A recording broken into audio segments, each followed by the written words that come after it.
What's up, everyone? If you caught my last video, then you know that I cut open the original oil filter that came on my Toyota GR86. We did an inspection and we did determine that there was RTV fragments inside the filter. Not necessarily a bad thing. Again, as I mentioned in that video, that filter was the original filter that came with the car. And so it's not abnormal to see wear metals, contaminants, things like that in the filter, because that's the break-in period of the car. In fact, I had that oil inspected by Blackstone. The results from that test came back and they were actually really good. They were on par for cars with the same engines. They were on par for the mileage and the contaminants level inside the oil. They actually said, you know, you're not at any risk or anything at that time. In fact, they didn't even find any trace amounts of RTV in the sample itself. With that being said, I now have the third filter that's been on this car, so you may be confused how we jumped from the first to the third, and I'm going to explain that to you guys. But really excited, I'm going to use that $20 Amazon tool to cut this filter open, and then we'll take a look at how this filter looks. Okay, guys, so like I said, this is the third filter that has been on my Toyota GR86. If you paid attention closely to the first video, you would have noticed that that filter actually said Subaru on it. Again, these cars are made by Subaru in Japan by Subaru, so it had a Subaru branded filter from the factory. When you go to get the oil changed at Toyota, not surprising, they actually have a Toyota filter. Almost identical. This one's made by Denso though, so a little bit different on the outside. I did notice this one's slightly taller, which I thought was interesting as well compared to the Subaru filter. But without further ado, I want to explain how we went from the first filter to the third filter. From the OEM filter that came on the car from the factory, the one that it shipped with. I drove that for just about 1,000 miles, and I wanted to make sure I changed the oil, and I wanted to do an oil analysis to see how my engine was doing and how it was breaking in. So I changed the oil myself. So when I did that, I changed it with an O'Reilly's oil change special or whatever. I think I used Mobil 1 oil and a Mobil 1 filter, which was fine. Truthfully, I only put about 500 miles on that oil. And then I was getting ready to take the car to Road Atlanta for my free NASA HPDE event. So I wanted to change it again. But I had the thought, if I change it and something happens on the track, even though I'm documenting everything and I have the oil analysis and the receipts and everything to prove that I've been changing the oil, I thought, hey, why don't I let the dealership do it so that they're the last ones to change the oil in my car. That brings us to the third filter. So we had the OEM filter again that I cut in half and we looked at and inspected. We have the second one, which was just a Mobil 1 filter, was on there for about 500 miles. I didn't inspect it because I did have the dealership change the oil. And so when they changed it, they put this filter on. So this filter only has about 200 miles on it, but it has track use. This is the one that, again, I took to the NASA event. And so I'm really interested to see how this one fared with only 200 miles. Most of it was highway mileage and then a little bit on the track, of course. Really wasn't pushing the car. I'm HPDE 1. So it was very entry level, use. It wasn't really hard use on the car. But it was track use. So I'm really excited to tear into this filter, inspect it, see what it looks like. I did send this oil off to Blackstone. Unfortunately, at the time of making this video, I haven't gotten the results back from them. Maybe we'll get that kind of towards the beginning of next year, maybe the end of this year. Just really depends on how much backlog they have. But really hoping to get those results back to see what their thoughts are on that oil. I have since changed the oil again, after the dealership changed it, of course. I'm running Motul now. In fact, I'm running this. I'm running Motul 81 Ecolite 020. I know there's a lot of controversy on engine oil weights. Factory calls for 020. A lot of track guys are saying 540. I'm going to do a video on that as well at some point. Okay, so you guys have listened to me babble long enough. We're going to get into this. We're going to cut it open just like it did the first time. I'm going to cut it open in real time, so feel free to fast forward through this part if you're not interested in watching this. The real reason I'm doing this is just to prove that there is no video editing, trickery, anything like that. I'm legitimately going to cut the filter open and inspect it with you guys in real time. I have learned no matter how long you let these things sit, the backflow preventer holds oil, and so unfortunately I'm gonna have a mess here on the workbench, but we're gonna get through it. So like I said, if you guys don't want to see this cut open, feel free to fast forward at this section. we'll pick back up once I have the filter cut open.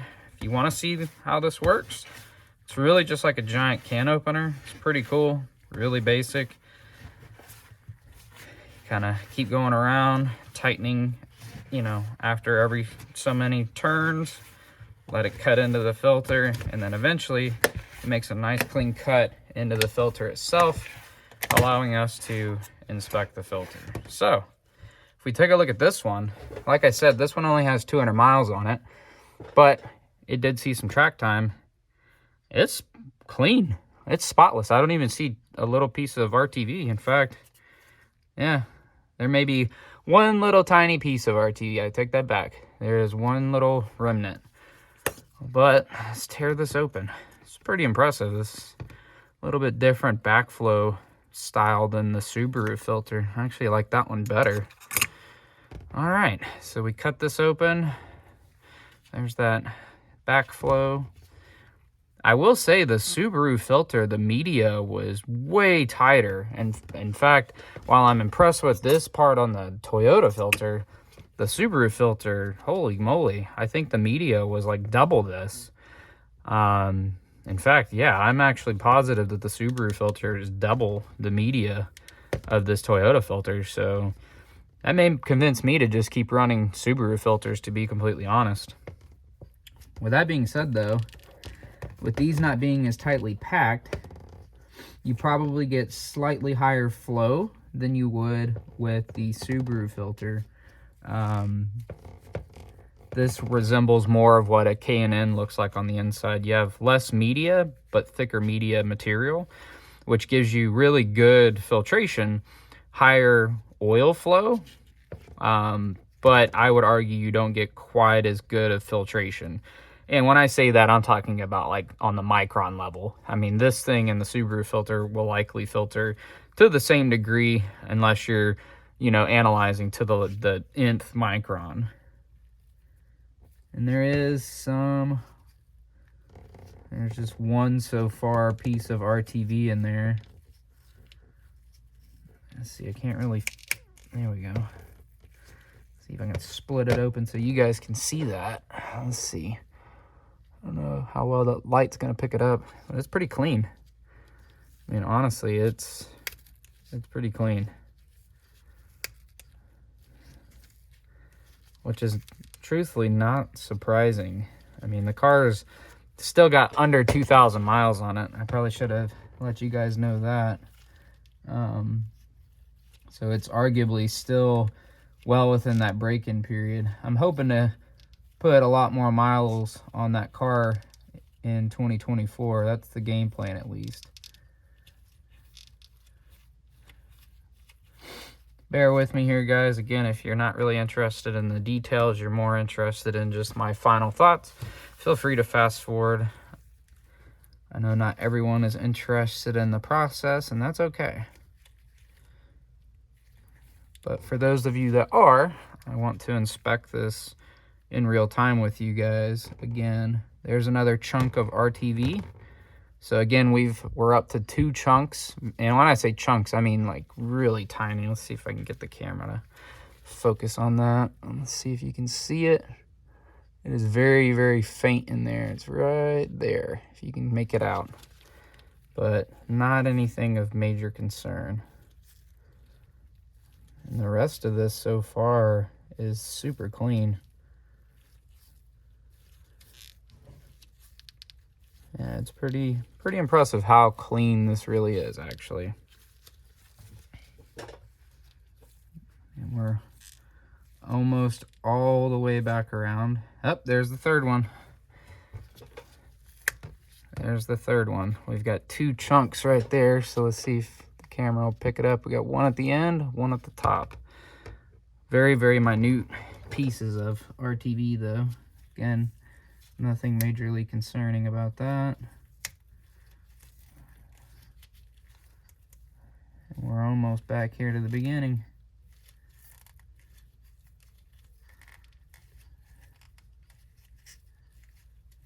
All right. Yep. Whoop, skipped one. There we go. Very, very minor piece there. I'll count it just because it's there. clean, clean, clean. Man, yeah, this is looking pretty good. Hopefully, fingers crossed, the oil analysis comes back clean from Blackstone. Hopefully everything looks normal on their analysis once I get that back from them. And I'll be sure to make a video of that as well, just like I did the first one, so you guys can have the results. And we're already back around to the beginning here. Yeah, let's go back through this really quick. Yep, there's the original first ones we found. So with that being said, really impressed. There's definitely less in this filter comparative to the last one or the first one. So that means we're in good shape from that standpoint. We're in what I would consider the end of the break-in, which is to be expected. All those wear metals work their way out. Any loose RTV, things like that, should hopefully work their way out as well. And then one thing I probably will do that I haven't done is clean out the pickup. I think it's probably a good idea on these cars. At some point, I probably will drop the pan, and I probably will clean out that oil pickup just for a preventative. Again, it has a screen in it, so much like this filter, it's going to pick up any loose RTV chunks that could be in there from assembly. And so we just want to make sure that we get those out. This part of the filter's clean, which is to be expected. Not really going to be anything that hangs out in there.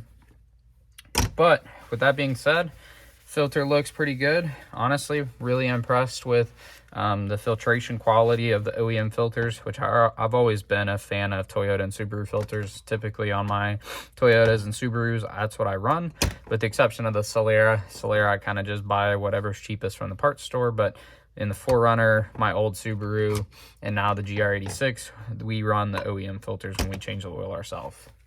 So with that, guys, I am pretty pleased with these results. Like I said, I will be sure to share with you the Blackstone oil analysis results from this filter when they come out, and I'll post that video as soon as I get the results to keep you guys informed. And we're probably going to keep doing this test. I'm probably going to keep doing this after every oil change. So if this is something that you guys are interested in and you'd like me to continue making videos of the analysis, I will definitely do that. If you're not interested, put in the comments below. I won't keep making these videos. I'll keep logging the data for myself, and maybe I'll put them over on the GR86 forums just to have other reference or data points on these cars. There's a lot of us that are doing oil analysis and data logging and things like that to really monitor these cars and try to fix the problems, which I think is really cool. It's really cool to have an entire community rally around these cars, like I've said before, really trying to troubleshoot the car. I wish Toyota or Subaru would do it, but let's face it, it's a budget-friendly economy sports car. So they're not going to put any more R&D in the car than they have to, and they feel like they've built a quality product, so that's why it's been released. But knowing that there are some problems with the car or the platform, I'm willing to help out and support the community as much as I can and do my part. So, like I said, I'll be sure to give you guys the oil analysis reports on this oil. The third filter looks good. Really impressed with how little particulate is actually in the filter, or contaminants are in the filter. And I'm going to do the third filter for sure when it's due. I'm probably going to leave that in for a couple thousand miles this time and really get some wear out of it just to see how that fares at that point. But really wanted to do this post the HPDE NASA track day just to see if there's anything alarming from that event, because I did run 020. If you catch my track prep video, I'd mentioned that I had the dealership change the oil in this car, and they ran factory Toyota 020 filter, 020 oil from Toyota, and they ran a Toyota filter as well. I did learn after the fact, when I changed the oil myself post that track day, that they double gasketed my drain plug. I had a minor, very minute leak, fortunately. Knock on wood, it didn't leak terribly bad, just enough to have light seepage. And then they stripped out the bolt in my skid plate. They gave me the bolt and the washer, and I replaced it myself. And of course, I already had the new drain plug gasket and things like that with the oil change kit I got from Import Image Racing. But lessons learned, I'm gonna just change the oil myself, which I do anyways. Mainly wanted to do it just for the warranty, but not gonna do that anymore. So enough of my babbling. Hope you guys enjoyed this video. If you guys find this video helpful, please like and subscribe. If you have any questions, concerns, or if you have feedback, again, if you're not even interested in this video, put it down in the comments below. I'd like to know. Helps me out, helps me know what you guys like, what you don't like. If you're interested in purchasing a GR86 or BRZ, or you've already purchased one and you're interested or concerned about this stuff, feel free to reach out to any of us in the community. Again, there's a lot of us out here logging data, doing the data analysis, things like that to really monitor these cars, and we're happy to keep you up to date and informed with whatever we find. So again, thanks so much, and we'll see you in the next one.